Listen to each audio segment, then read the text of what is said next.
Springen wieder zurück ins Jahrzehnt und fahren wir das Jahr 1962. Thanks, Magnus. Thanks a lot. Let's start from the end. Your latest musical production, Parachute. Which kind of step is this album in your career, Magnus? Which step? Which kind of step is it? I don't know. It's like the third piece of this three album I've made so far. Because when I started out to think about doing music again, I was starting to think about to make three albums to see how the project will work, and so this is kind of the conclusion, the last album of those three, and then we'll see what's happening in the future. But this is how far I have been thinking. So this is the last step on this trilogy. Critics are often quoting the fact that you are bringing inside the jazzy spirit of your composition several elements like rock, progressive, dance groove even, and others. At the end, contemporary jazz and your music in it is a kaleidoscope of fast-moving hybrids. And do you recognize your music in this stream? I don't know. You know, my music is a mix of everything I've heard. So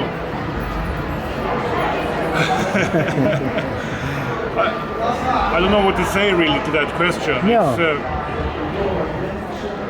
But it's right inside that stream that is contemporary jazz, let's say also. I think it's one leg in the contemporary jazz and one leg maybe in the more rock style or something. I don't know. It's a mix, very much a mix of a lot of stuff. And still moving.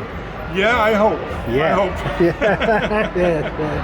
I hope. Talking about your musical education and career, which are the influences that you feel stronger in you now, or possibly guidelines of your musical explorations? It's when I was a kid, when I was like 13, 14, I discovered Billy Cobham, and so somehow I think now when I'm writing my own music, somehow these jazz rock years when I was listening a lot to that shines through. So I have to mention him, and I have to mention in the jazz field there's so many great players and influences. But I try to stay focused on my own thing now, and of course you hear stuff, but I'm not that actively listen that much to music. I'm concentrating on my own thing and try to find a way for that. Yeah. And the band of your three solo albums is strong and solid and a long-term collaboration. Which are the main characteristics of this band according to your experience?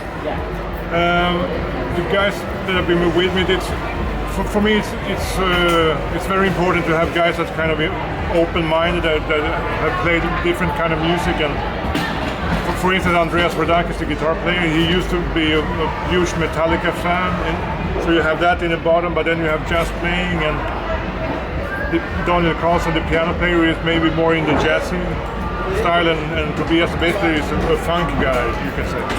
So that mix is very good for me. That it's very open. You can go wherever. So. Yeah.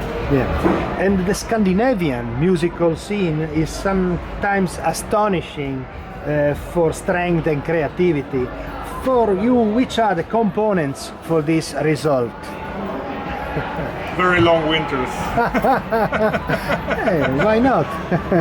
I don't know. I think it has something to do where you come from, the environmental, and in a way that could be one thing actually, the nature, but of course we live in cities as well. We're not living in the forest, but I don't know. Somehow the mentality, it's kind of a quiet country. People talk, but not that much. It's kind of... Maybe listen. Yeah, maybe. Hopefully. Yes. Somehow we can consider your music one of the possible directions of your previous experience, the EST, and from your current perspective, have you ever thought which has been the ingredients of a so successful experience, the EST, the great success of EXT? Yeah. Which reasons, in your opinion? Why it happened? Yeah. I think it was a very fortunate collaboration. Öström and I grew up together, you know, learned how to play together. So we had kind of a very close relationship musically wise, you know. We kind of thought in a little bit the same directions and had some kind of telepathic thing. And then Don had his strong energy, and I think everyone had a lot of energy actually. And somehow some of that energy went bigger than the three of us, you can say. So, and also it's a lot of different things. Of course you need to have good compositions, you know, good music, but then you have to be have a strong thinking of where you want to go, and you know. So it's a lot of components, you can say. Magnus Öström band is a band whose sound is based on your compositions. It is less common, as you know, to have a drummer as a main author of the pieces. How is your compositional process? How do you balance the different contributions? I compose on piano. I'm not a very good piano player, but I can play a little bit, and I find out patterns, and then I maybe record that, and then I go by the drums, and suddenly I'm in the drummer in the band, starting to think, what does the composer want from me, or the composition, and then maybe I put on the drums, and then I go back to the piano and put on the melody. That's sometimes that's the scenario. And sometimes a song just appears from I don't know where, but I used to say it's like sometimes picking up a fish from a small creek passing by. You just take the whole song up and you have the song. It's very mysterious, but it's amazing when it happens. Yes. Good luck, Magnus, and thank you very much. Thank you very much. Thank you very much.